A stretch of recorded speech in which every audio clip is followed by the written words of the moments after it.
Welcome to Choice Classic Radio. Like us on Facebook, subscribe to us on YouTube, and help keep this show alive by donating at choiceclassicradio.com. For more of your favorite old-time radio shows, join us on our companion podcast, Choice Classic Radio Detectives, where we bring to you tales from the greatest detective shows the golden age of radio had to offer.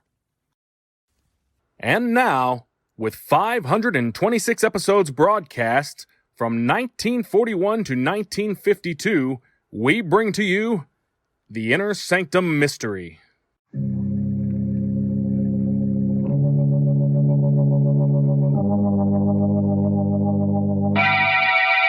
Lipton Tea and Lipton Soup present Inner Sanctum Mysteries.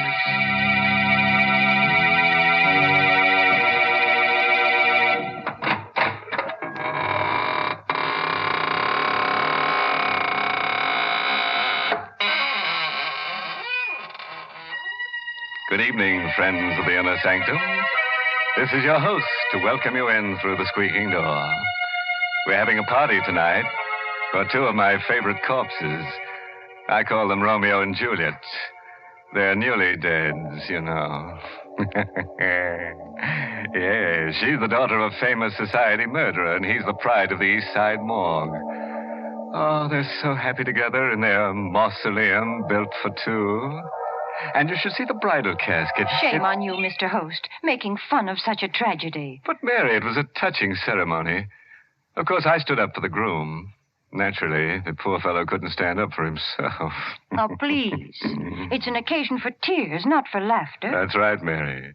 Why, when the bride appeared wearing her grandmother's shroud, everyone had to be cheered up with Lipton tea. Oh, that's enough.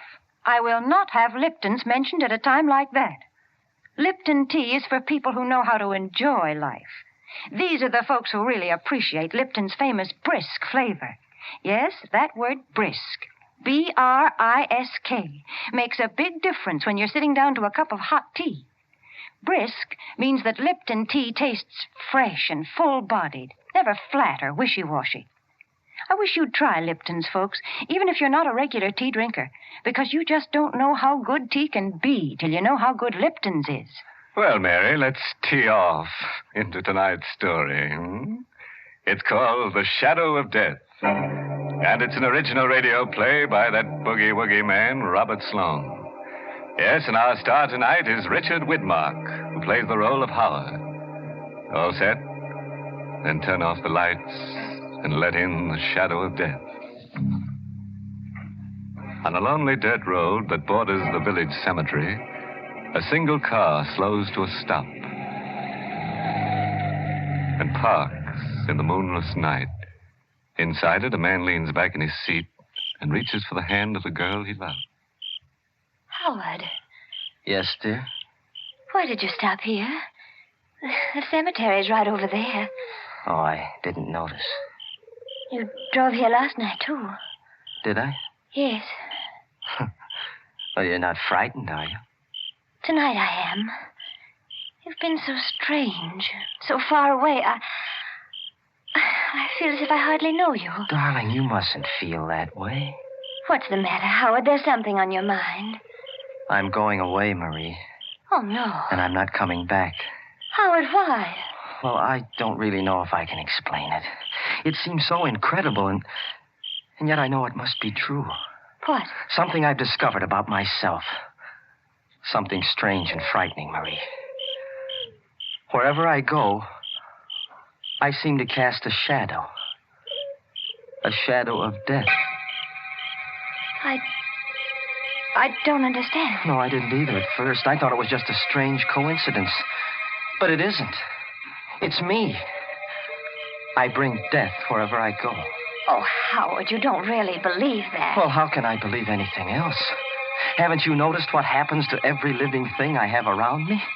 No. I can't keep a pet of any kind, a cat or a dog. Even a plant dies when I have it in the house. Oh, darling, that's just your imagination. You've been working too hard. You need a rest. No, I'm going away, Marie. I don't want any harm to come to you. Oh, no, please. Nothing's going to happen to me. This is just... What's the matter? nothing. I was just looking at the flowers in my corsage. Good heavens. They're dead.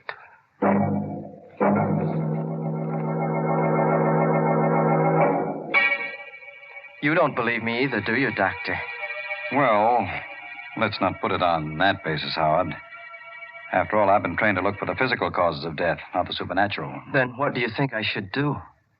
Frankly, I'd like you to spend a few weeks away from these surroundings.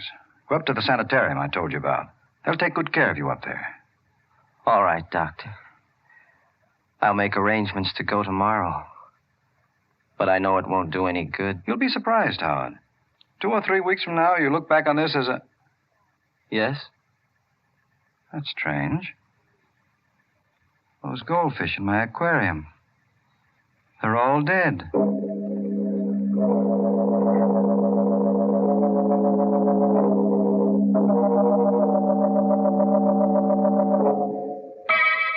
Tell me the truth, Howard. Are you comfortable here in the sanitarium? They don't believe me. They don't believe that people die when I dream about them. People die Yes, when you... didn't you know that? Every time I have a dream about someone, it's a sign of death.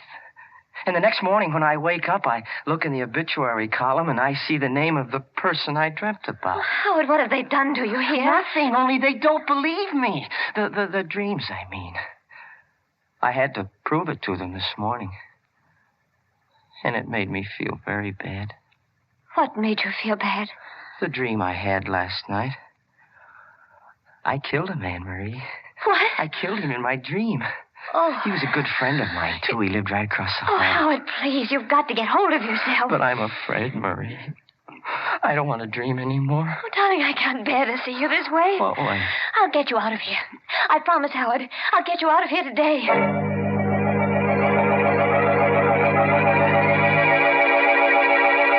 But, Marie, there isn't a chance of getting him out. You may have to stay in this institution for months. Oh, no. Dr. Gerard, can't you see what's happening to him? He's losing his mind. Well, I know he's taken a turn for the worse. That's all the more reason for keeping him here. It might be dangerous to discharge him now. Then why don't you do something to help him? We're doing everything we can. It's not easy. He persists in thinking he has this strange power of death. Nobody is able to convince him he's wrong. What about the man across the hall? Howard said they were good friends. That's another thing. They were good friends.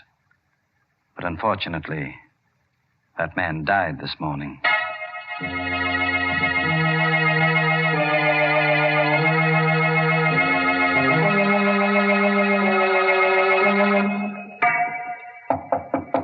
Come in. Ah, good morning, Howard. How do you feel today? Oh, much better, Doctor. Much better. No bad spells last night? No curious moods? No, I feel fine. Almost well enough to go home. Let me look at your eyes. You will let me go home again, won't you, Doctor? Yes, Howard, of course, of course. You, haven't had any of those dreams lately, have you? No, not for a long time. Are you sure? Well, I did have one last night. You dreamt that someone was dead? Yes, I did, but I know it's not true. It can't be true. Whom did you dream about? Marie? No, Doctor. I dreamt about you. That's why I know I'm wrong. You're alive, Doctor. Don't you understand? You've proven it to me. Easy now, Howard. Tell me about your dream. Well, I dreamt I was going home, and all the people I'd killed in my dreams were alive again. Yes, go on. Well, somehow or other, I could see my house from this window, and everything was just as it was a long time ago. The flowers were growing, the dog was in the yard. The one that was run over? Yes, everything was well again, and I was well, too. That's why I wanted to go home. But you and Marie's mother didn't want me to. She was in the dream, Marie's mother? Yes, I don't know how she happened to be there, but she was. That's all right, Howard. Go on. Well, I started to leave, Doctor, but she held me back. She held my arms like this, and then you jumped up to ring the bell for help. But before you reached it, I was on top of you like this. Oh. I had my fingers around your throat, and I was squeezing it so hard, I could feel your windpipe bending back until you couldn't breathe anymore. Let go. That's what you said last night, you fool. You wanted me to let go, I held on until your face turned as blue as it is now. It was almost black before I let you go. But first I made sure you were dead. And then I dropped the body. You see, Doctor, my dreams do come true.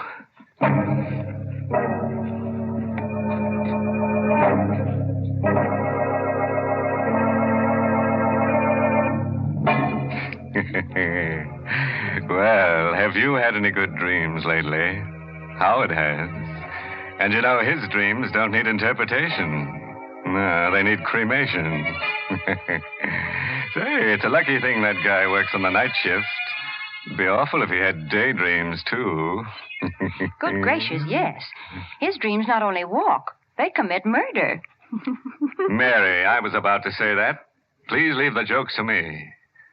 How would you like it if I talked about tea? Hmm? Well, for goodness sake, I listened to the story, too. And I must say I'm glad I'm not his, dream girl. That does it.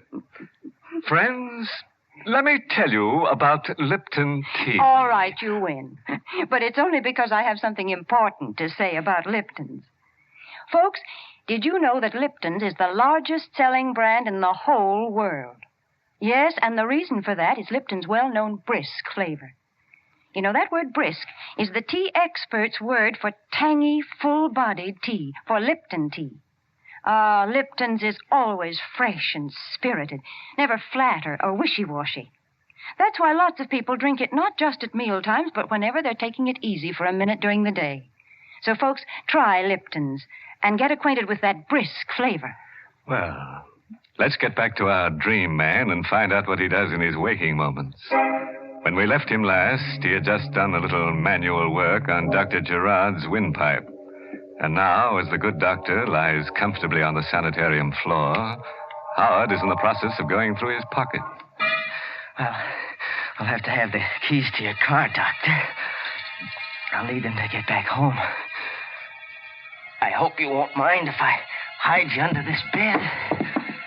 It may take them a little bit longer to find the body if I do. But... Yes, who is it? Dr. Frisbee, Howard. May I come in? Well, yes. Yes, I'll open the door. What is it, Doctor? Well, I was looking for Dr. Gerard. I thought he was in here. Oh, yes, he was a moment ago. I think he went down the hall. No, I just came from there. I guess he went back to his office. Oh, yes, I guess he did. How are you making out, Howard? Fine, Doctor, fine. You seem a little nervous. Your hands are shaking. Oh, well, You see, you've dropped your keys. I'll get them. It's all right, Howard. I wasn't going to take them away from you. But I am wondering how you happen to have any keys in your possession. Well, they're not really mine. Whose are they, Dr. Gerard's? Yes, he left them here. I mean... You mean, you stole them from him? No. Oh, come, Howard. You can't expect me to believe Dr. Gerard would give you any keys. Now, you'd better let me have them so I can give them back. But I didn't... Let me have them, Howard. Thank you. You won't tell him I took them, will you? No, Howard, I won't tell. But please don't take them again. I'll go anyway. I'll get out onto the road and I'll get a hitch, yes, sir. I'll get away. I've got to speak to Marie.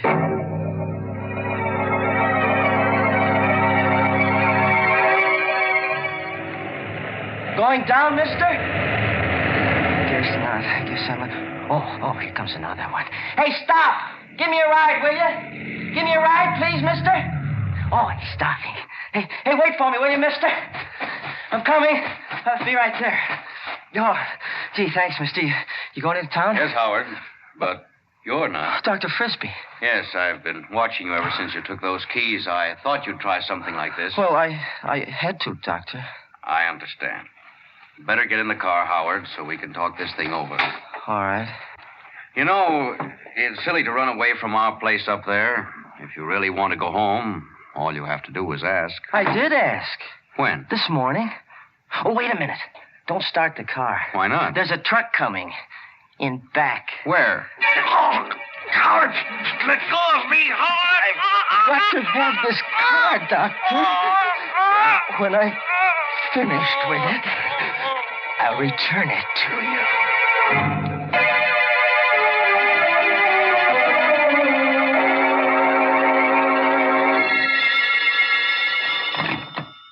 Hello? Hello, Mrs. Walker. Who's this? Howard.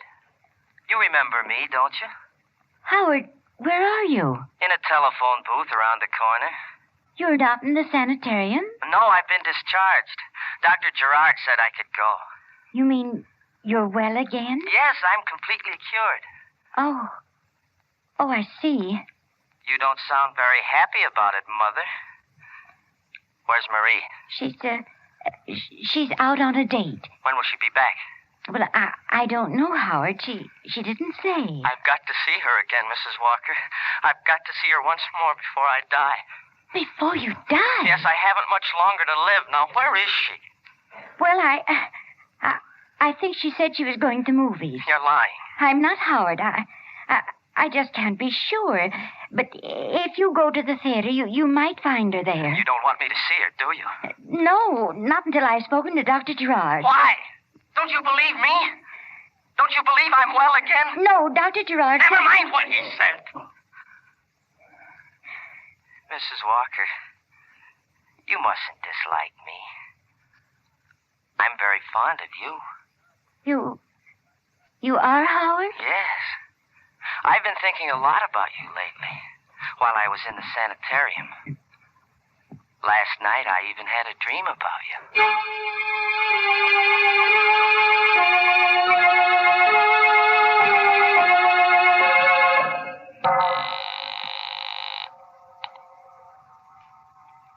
Keep ringing that number, operator. I've got to locate Dr. Gerard. Why the hurry, Mrs. Walker? Howard, how did you get in here? Through the back door. Put that phone down, please. But Put it down, I said. Yes. You lied to me about Marie being at the movies, Mrs. Walker. I didn't mean to, Howard. I told you I wasn't sure she was there. Where is she? This time I've got to know. Howard, how dare you? Get your hands off me. I'm not in a gentle mood, Mrs. Walker. I'm fighting against time. You've done something wrong, Howard. You've escaped from the sanitarium. No, I've done more than that, Mrs. Walker. I've killed a man. Howard. 2 men, 3 men. I can't remember how many it was, but there's going to be one more. Howard, you wouldn't kill me, would you? Wouldn't I? What have you done to deserve your life? There. Let it ring. But that may be my call. Your call is coming now, Mrs. Walker. Howard, please. Put down that knife. Will you tell me where Marie is? I told you I don't know. I don't know. Then I'll wait for her. Right here. Howard, you can't. No, you can't. Oh! Yes, I can, Mrs. Walker.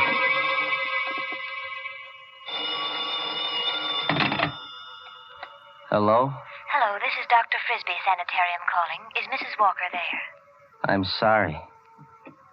You have the wrong number.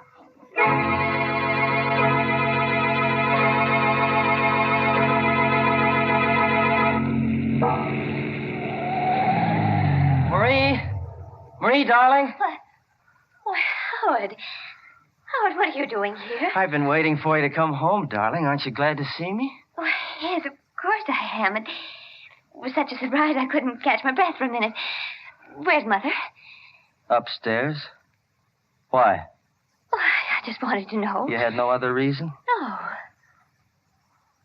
Howard, why are you staring at me? I'm not really staring. I'm just looking at you, darling. It's been such a long time since I've seen you. I'd almost forgotten what you were like. Well, let's go inside. No, if you don't mind, darling, I'd rather go for a ride. You're all right, aren't you, Howard? I mean, you're completely well now. Oh, can't you see I am?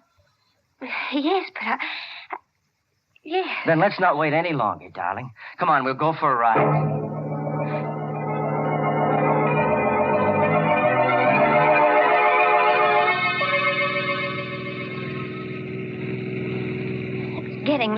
Howard, don't you think we ought to go back? No, not yet, Marie. You just keep driving. These few moments we have together, maybe I'll... Marie, why are you stopping here? We're low on gas, dear. I don't want to get stuck on the highway. Oh. Yes'm. What'll it be? You'd better fill her up. All right. And have you got a telephone here? Yes'm, right inside. Thank you. Wait a minute, Marie. What do you want with the telephone? Oh, I was going to call my mother. She'll be worried about me. Oh, no, she won't. She knows you're with me. Besides, she went out for a little while. Well, maybe she's back by now. It won't hurt to call, will it? No, I guess it won't. I'll be right back, Howard. Well, hurry, darling. I want to be with you as much as I can. Yes, I won't be a minute. Number, please. Operator, quick, get me the police. This is an emergency. Yes, ma'am, right away. Headquarters, Sergeant Dunn speaking. Sergeant, listen carefully. I won't have time to repeat it. The murderer of Dr. John Gerard is right here in a filling station on Route 6 at the Hadley intersection. What shall I do? I can't keep him here. Does he know you're onto him? No, he doesn't know I read the story in a newspaper just before I got home. He was waiting there for me, and I haven't been able to get to a phone since. Don't take any chances. He's a homicidal maniac. Don't even try to stall him if he wants to leave. No. Just stay where you are, and we'll be over there in 4 minutes. Oh, no, that's no good. He won't let me stay here. He'll take me with him. Marie. Oh, he's calling for me now. Marie. Just a moment, Howard. What can I do, Sergeant? What can I do? Give me the description of the car, quick. It's a dark blue sedan. License number 468J3. We've been going east on Route 6.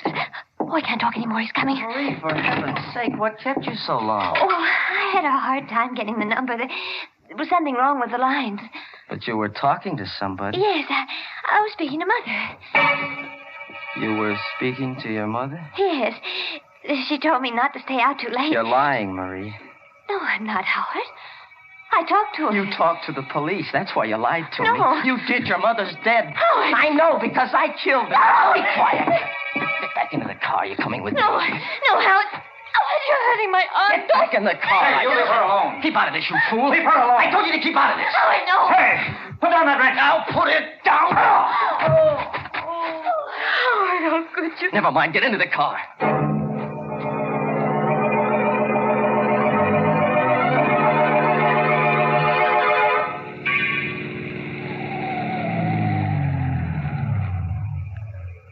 Howard, why are you stopping here? Don't you know where we are, Marie? This is the cemetery. Where we stopped before. Yes. I like it here. It's so quiet and peaceful among the dead. Let's walk through the grounds. Howard, please. Why not, Marie? We're among friends. So many of our loved ones are buried here. It's nice to be near them. Come on, Marie. All right, Howard. You know, darling, we haven't much more time together.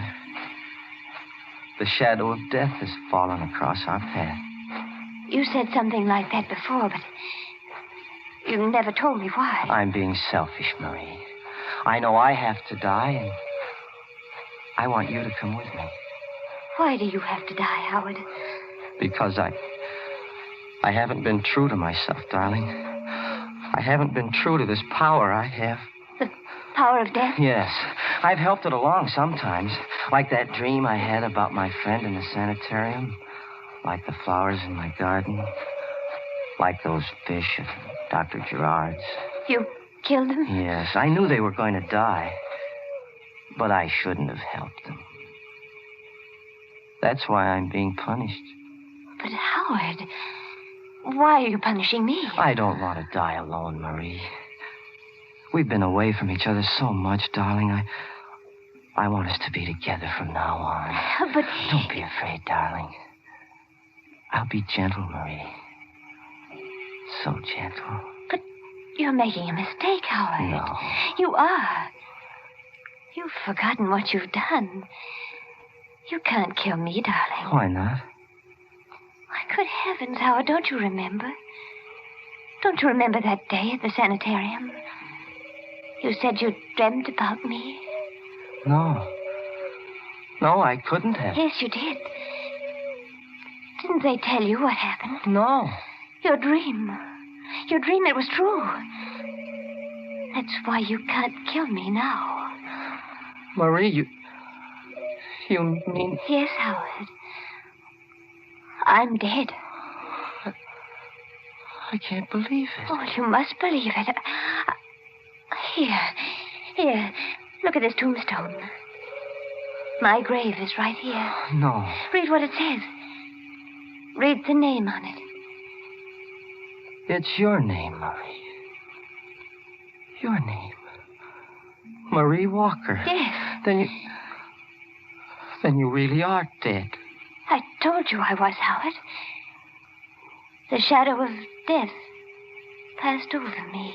Then let it pass over me. Hey, got him, Sam. Got him the first shot. Keep out of the way, miss. He may not be dead yet. No, I'm sure he's dead. Well, you certainly had a close call. Took us all this time to locate your car. Finally spotted it on the road. You all right? Yes, I'm all right. Yeah. The name of my grandmother's tombstone saved me. How's that? Oh, it doesn't matter. Say, that's funny. What? This guy was shot through the shoulder. My bullet wounds weren't serious enough to kill him.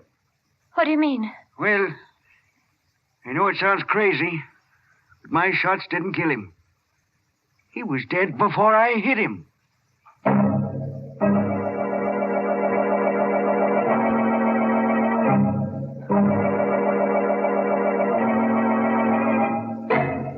What a shame.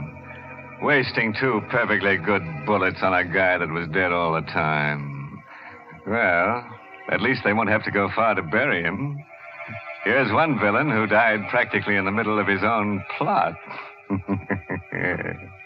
Isn't it funny how many of our stories seem to take place in cemeteries? You know, Mary, I think you ought to open up a concession in the cemetery. And you know what you could sell. Hmm? Don't say it, don't you dare. You know very well that the place to buy Lipton tea is and always will be your neighborhood grocery store. And, folks, that reminds me. You'll find it wiser to buy Lipton's in the larger, more economical size packages. That way you not only save money, but you also make sure that you won't run short on a beverage that's really a household necessity. Brisk-flavored Lipton tea.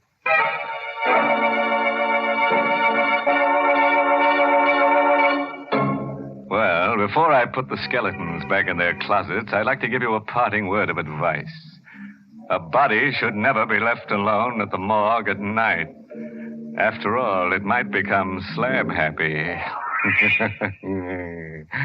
Oh, by the way, this month's Inner Sanctum mystery novel is The Whistling Legs by Roman McDougald. Yes, and let me tell you about next week's Inner Sanctum story. Directed by Hyman Brown and brought to you by Lipton Tea and Lipton Soup. You know, usually our stories are about people who live 6 feet under the ground. But for next week, we've dug a lot deeper. In fact, it takes place in China. And as a special added attraction, we've unearthed a new kind of character for you. Unearthed is right. This guy's been dead for 20 centuries. And now it's time to close the squeaking door, so good night. Pleasant dreams.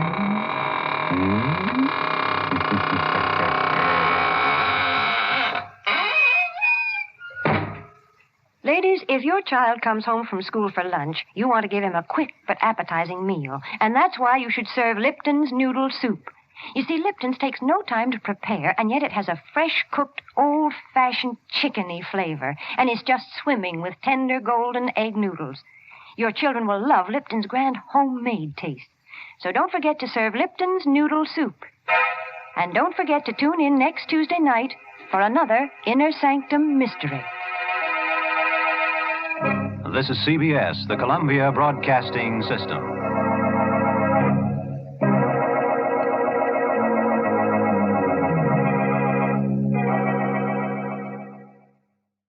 That concludes today's episode. We'd like to thank you and remind you to donate at choiceclassicradio.com. Remember, your donations make episodes like this possible.